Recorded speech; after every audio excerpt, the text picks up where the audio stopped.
한국이 독자 기술로 개발한 우주 발사체 누리호로 목표 궤도에 위성을 성공적으로 투입하면서 7번째 우주 강국이 됐습니다.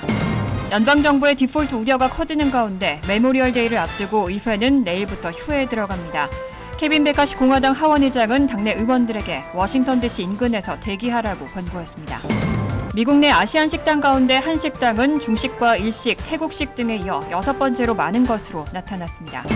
공화당이 장악한 하원에서 바이든 대통령의 학자금 대출 탕감을 폐지하는 내용의 결의안이 통과됐습니다. 미국 전체 가구에서 동성 커플로 구성된 가구의 비율이 전체 1%에 달하는 것으로 나타났습니다. 이상은 이 시각 주요 뉴스입니다. 시청자 여러분 안녕하십니까? KBN 뉴스입니다. 한국형 발사체 누리호가 3차 발사를 성공적으로 완료했습니다.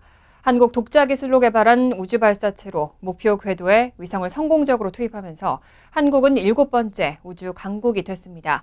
세계 각국 언론들도 한국의 누리호 발사 성공 소식을 일제히 타전했습니다. 오늘 오전 5시 24분, 한국 시간으로는 25일 오후 6시 24분, 전남 고흥군 나로 우주센터에서 한국 국내 독자 기술로 개발된 한국형 발사체 누리호가 우주를 향해 발사됐습니다. 이와 관련해 블룸버그 통신은 한국이 국내에서 개발한 우주선으로 위성을 궤도에 올릴 수 있다는 능력을 지니고 있다는 것을 보여줬다고 보도했습니다. 이어 한국은 지난해 시험 위성을 탑재한 누리호를 발사함에 따라 러시아와 미국, 프랑스, 중국, 일본, 인도에 이어 7번째로 1톤 이상 위성을 탑재할 수 있는 우주 발사체를 개발한 나라가 됐다고 극찬했습니다.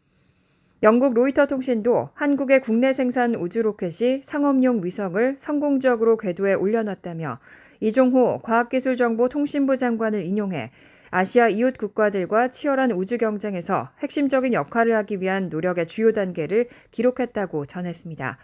프랑스 AFP 통신도 한국이 2032년까지 달에 착륙하고 2045년까지 화성에 착륙하겠다는 것을 포함해 야심찬 우주 계획을 세웠다고 밝혔습니다.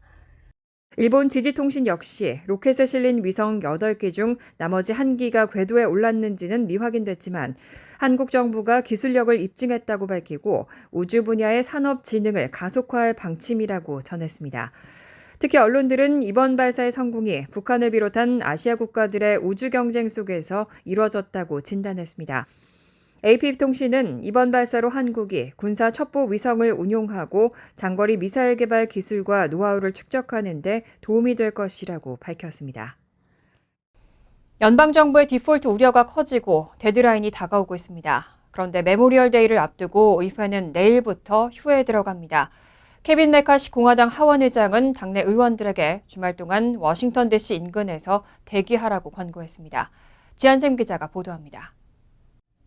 어제 케빈 메카시 의장은 폭스 비즈니스 인터뷰에서 메모리얼 데이 연휴를 앞두고 당내 의원들에게 어떤 결정이 나건 간에 공화당 의원들은 주말 동안 의회에 돌아올 수 있도록 가까이 있어야 할 것이라며 대기를 권고했습니다. 연방정부의 디폴트 데드라인이 다가오고 있는 만큼 휴회 중에도 불구하고 협상은 물론 타결 시 의회에서 표결이 이뤄질 수 있다는 의미로 보입니다. 메카시 의장은 현재 공화당을 대표해 바이든 대통령과 부채한도 협상을 진행하고 있지만 아직 가시적인 합의 윤곽은 보이지 않고 있습니다. 다만 공화당 협상 담당자들은 어제 백악관 실무자들과 4시간에 걸쳐 협상을 진행했고 오늘도 추가 협상을 이어갔지만 핵심 쟁점인 지출 삭감과 관련해 할 일이 아직 있다고 말했습니다. 공화당은 현재 부채한도 상향 협상에서 바이든 행정부가 2024 회계연도 지출을 전년보다 삭감하기를 요구하고 있습니다. 하지만 백악관은 전년과 비슷한 규모의 지출을 고수하고 있습니다. 메카시 의장은 회견에서 진전을 이룰 수 있기를 바란다면서도 공화당은 이미 많은 양보를 제안했다고 강경한 입장을 내놨습니다. 재무부는 오는 6월 1일을 디폴트 데드라인으로 제시했습니다. 이에 앞서 오는 29일은 메모리얼 데이 휴일이기 때문에 의회는 이에 앞서 내일인 26일부터 휴회에 들어섭니다. KBN 뉴스 지한샘입니다. 론 디샌티스 플로리다 주지사가 2024년 대통령 선거 출마를 공식 선언했습니다.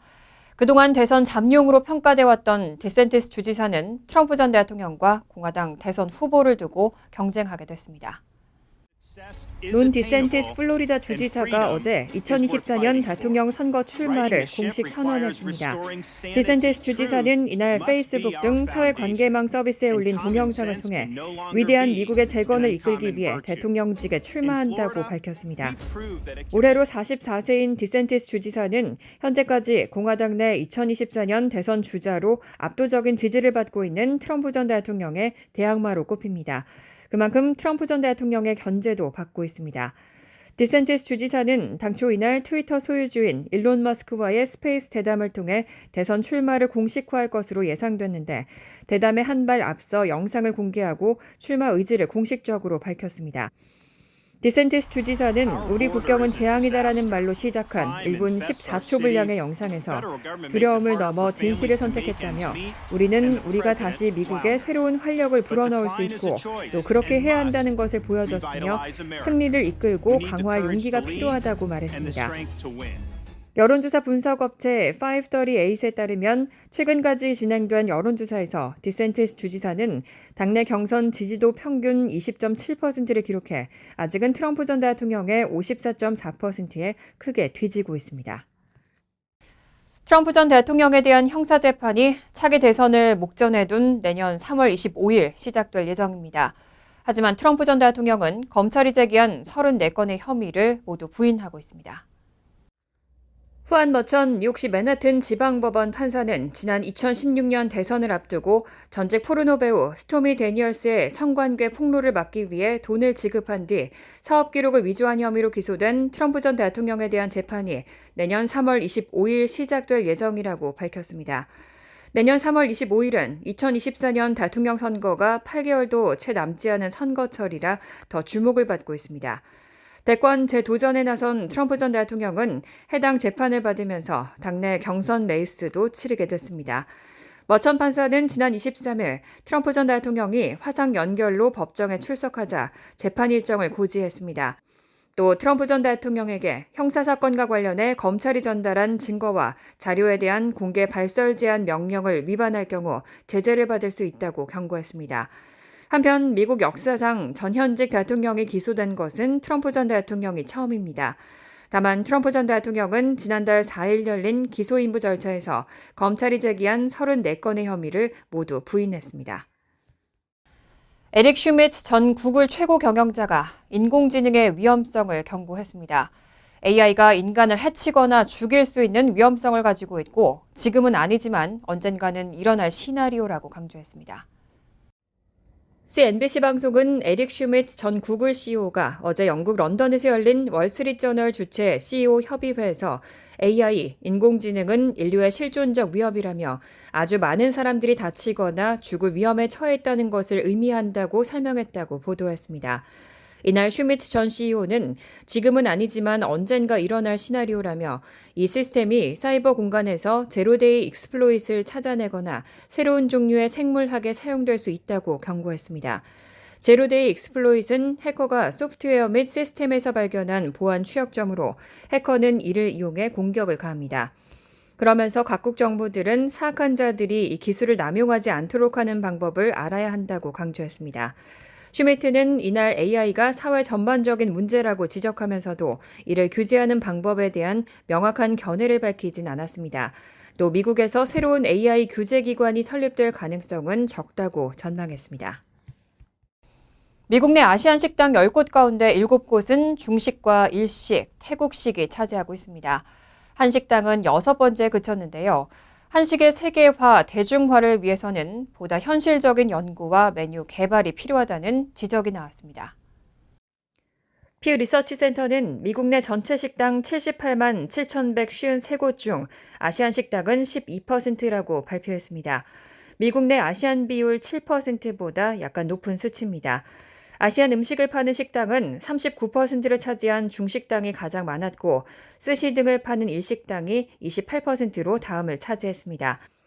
세 번째는 11%의 태국 식당이고 한식당은 전체 아시안 식당의 6%로 7%를 차지한 인도와 베트남 식당에 이어 6번째에 불과했습니다. 퓨 리서치 센터는 보고서에서 태국인은 미국 내 아시아계 중 2%에 불과하지만 태국 음식점의 비율은 그보다 높다며 태국 정부는 외교의 목적으로 전 세계의 태국 레스토랑 수를 늘리기 위해 노력했기 때문이라고 분석했습니다. 이 밖에도 아시안 음식점은 주로 특정 지역에 몰려있는 것으로 조사됐습니다. 전체 아시안 음식점 가운데 약 45%가 캘리포니아와 뉴욕, 텍사스, 뉴저지, 워싱턴 등 5개 주에 집중돼 있어 아시안 다수 거주 지역과 아시안 음식점의 비율이 비례하고 있습니다. 퓨 리서치 센터는 한식당이 비율적으로 가장 많은 지역은 뉴저지주 버겐 카운티와 조지아주 귀넷 카운티, 그리고 버지니아주 페어팩스 카운티 등 3개 지역으로 전체 식당 가운데 한식당 비율이 각각 5%로 조사됐다고 밝혔습니다. 한편 뉴욕 퀸즈의 경우 전체 식당 가운데 무려 14%가 중식당인 것으로 나타났습니다. 뉴욕주에서도 음력설을 공휴일로 지정하는 법안이 탄력을 받고 있습니다. 뉴욕주 하원의장은 올해 회기가 끝나는 다음 달 8일 전에 관련 법안을 통과시키기 위해서 논의하겠다고 밝혔습니다. 칼 헤이스티 뉴욕주 하원 의장이 어제 성명을 내고 올해 회기가 끝나기 전에 주 의회는 음력설과 함께 힌두교 최대 명절인 디왈리를 뉴욕주 공휴일로 지정하는 법안을 통과시키기 위해 논의할 것이라고 밝혔습니다. 음력설을 주 공휴일로 지정할 경우 가장 먼저 영향을 받게 되는 부분은 공립학교 일정입니다. 이에 따라 주 의회는 교육부 관계자들과 만나 공립교 일정 조율에 대한 의견을 들을 것으로 보입니다. 올해 주 의회 회기는 다음 달 8일 마감됩니다. 뉴욕주에서는 음력설과 디왈리를 공휴일로 지정하는 방안을 수년간 추진해왔지만 성사되지 못했습니다. 다만 뉴욕시 공립학교는 2015년부터 음력설을 휴교일로 지정하고 있지만 음력설이 주말인 경우에는 대체 휴일은 지정하지 않고 있습니다. 올해 초부터 법안 지지 의사를 밝힌 그레이스 이 주 하원 의원도 성명을 내고 뉴욕주 아시안 커뮤니티는 너무 오랜 시간 동안 음력설을 공휴일로 지정하는 날을 기다려왔다고 밝혔습니다. 이렇게 뉴욕주에서 음력설을 공휴일로 지정하는 법안이 추진되고 있는 것은 아시안 인구가 급증하면서 힘을 받게 된 것으로 보입니다. 센서스국에 따르면 뉴욕주 아시안 인구는 2020년 기준 193만 3,127명으로 전체 인구의 9.6%를 차지하고 있고 2010년과 비교해 36.1% 증가했습니다. 특히 뉴욕시 아시안 인구는 138만 5,144명으로 전체 15.7%를 차지하고 있습니다. 공화당이 장악한 하원에서 바이든 대통령의 학자금 대출 탕감을 폐지하는 내용의 결의안이 통과됐습니다. 어제 하원은 찬성 218표 대 반대 203표로 밥굿 의원이 주도한 학자금 대출 탕감을 폐지하는 내용의 결의안을 가결했습니다. 학자금 대출자 4천만 명의 채무 탕감과 코로나19 대유행이 시작된 2020년 3월부터 시행한 학자금 대출 상환 유예를 중단하는 내용입니다. 이 결의안은 의회 상하원 모두에서 과반의 표를 얻으면 연방 규정을 무효로 할 수 있는 권한을 부여한 의회 검토법에 따라 발의됐습니다. 다만 대통령은 결의안에 대해 거부권을 행사할 수 있습니다. 상원에서는 민주당이 다수당인 만큼 통과가 쉽지 않지만 조 맨친을 비롯한 민주당 내 중도주의자들이 학자금 대출 탕감을 비판한 적이 있기 때문에 가능성이 전혀 없는 건 아닙니다. 최근 의회 예산국은 이 결의안이 통과되면 연방정부 부채를 향후 10년간 3,200억 달러 줄일 수 있다고 추산한 바 있습니다. 한편 바이든 행정부는 성명에서 이 결의안은 역사적인 경제 회복을 약화하고 열심히 일하는 미국인 4천만 명 이상이 절실히 필요로 하는 학자금 대출 탕감을 박탈하려는 전례 없는 시도라고 비판했습니다. 바이든 대통령은 지난해 8월 1인당 최대 2만 달러의 학자금 대출을 탕감해주는 정책을 발표했지만 공화당이 장악한 일부 주에서 소송을 제기했고 현재 연방 대법원에서 정책 시행 여부를 심리하고 있습니다. 미국 전체 가구에서 동성 커플로 구성된 가구의 비율이 전체 1%에 달하는 것으로 나타났습니다. 전통적인 이성 부부의 비율은 46%로 지난 2010년 센서스에 비해 2%포인트 감소했습니다. 오늘 월스트리트저널은 10년마다 실시되는 2020년 미국 인구 센서스 결과 동성 커플로 구성된 미국 가구의 비율이 전체 1%에 달하는 것으로 확인됐다고 보도했습니다. 1억 2,700만 미국 가구 중 동성 부부 가구의 비율은 0.5%로 집계됐습니다. 이 밖에 결혼하지 않은 동성 커플의 비율이 0.4%로 동성 부부와 동성 커플 비율의 합계는 1%에 근접했습니다. 특히 50개 주 가운데 동성 커플이 가장 많은 곳은 델라웨어와 오리건주로 각각 1.3%로 집계됐습니다. 반면 보수적인 노스다코타와 사우스다코타는 0.4%로 동성 커플이 가장 적었습니다. 대도시 중에서는 샌프란시스코가 1.8%, 시애틀이 1.5%로 집계됐고 뉴욕은 1.1%였습니다. 한편 전통적인 이성 부부의 비율은 46%인 것으로 집계돼 지난 2010년 센서스에 비해 2%포인트 감소했습니다. 월스트리트저널은 이번 센서스 조사가 지금껏 미국에서 실시돼 온 동성 커플과 관련한 각종 통계 중 가장 자세하고 광범위했다고 평가했습니다. 한편 전문가들은 LGBT 등 성소수자의 비율은 동성 커플의 5배 이상이 될 것이라고 분석했습니다. 간추린 소식입니다. 노동부는 오늘 지난주 신규 실업수당 청구 건수가 22만 9천 건으로 집계됐다고 밝혔습니다. 전주보다 4천 건 증가했지만 월스트리트저널이 집계한 전문가 전망치 24만 5천 건보다는 훨씬 적었습니다. 최소 2주 이상 실업수당을 신청하는 계속 실업수당 청구 건수도 179만 4천 건으로 5천 건 감소한 것으로 집계됐습니다. 4월 들어 증가세를 보이던 실업수당 청구 건수가 다시 20만 건대 초반으로 내려간 것은 매사추세츠 등에서 대규모 부정 청구를 적발했기 때문으로 보입니다. 베트남전에 참전했다가 이후 미국 시민권을 얻은 한인 재향 군인들에게 미국인 참전 용사들과 마찬가지로 연방정부의 보훈 혜택을 제공하도록 하는 법안이 지난 22일 연방 하원을 통과하고 상원에 회부됐습니다. 이 법안은 한인 참전 용사들의 연방보훈부가 병원과 가정 돌봄, 의료 서비스를 제공하도록 보훈부의 의료 혜택 규정을 수정하는 내용을 골자로 합니다. 수혜 대상은 1962년 1월 9일부터 1975년 5월 7일 사이 혹은 연방보훈장관이 적절하다고 판단한 기간에 한국군 소속으로서 베트남전에 참전했던 한국계 미국인입니다. 뉴욕 총영사관은 지난 23일 21기 민주평통 뉴욕협의회 추천위원회를 열어 모두 132명의 자문위원 후보를 선정했습니다. 추천위원회 관계자 등에 따르면 올해 뉴욕평통 자문위원 신청자 모집에는 모두 156명을 지원해 약 1.2대 1의 경쟁률을 기록했습니다. 이날 심사를 진행한 추천위원회는 이상호 부총영사와 이종원 뉴욕 평통회장을 비롯해 한의사회 각계 인사 6명으로 구성됐습니다. 뉴욕 총영사관은 이날 21기 뉴욕 평통 자문위원 후보 추천 작업이 끝남에 따라 이르면 이번 주 중으로 한국평통 사무처에 송부할 예정입니다. 메트로폴리탄 교통공사 교통심사국이 최근 발표한 2023년 1분기 통계에 따르면 이 기간 발부된 소환장은 5만 4,692장으로 전년 같은 기간 3만 382장에 비해 무려 80%나 급증했습니다.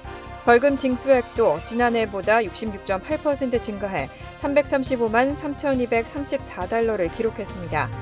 MTA는 무임승차 단속을 위한 비무장 단속팀인 이글팀을 확대할 계획입니다. 이글팀은 무임승차 건당 100달러의 위반 티켓을 발급할 수 있습니다.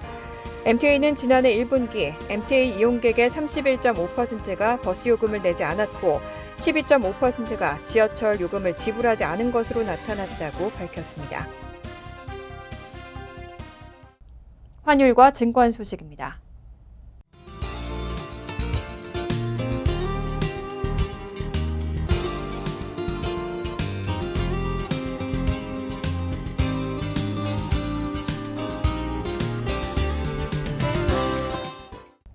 이어서 날씨입니다.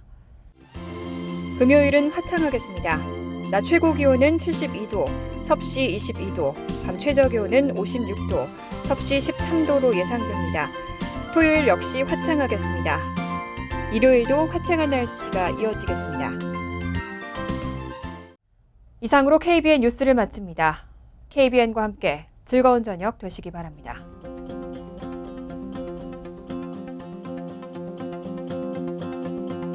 미 동부 최대 한인방송 KBN이 제작하는 KBN 뉴스는 웹사이트 mykbn.com 그리고 유튜브와 페이스북에서 다시 보실 수 있습니다. 좋아요, 구독, 알림 설정은 뉴스 제작에 큰 도움이 됩니다.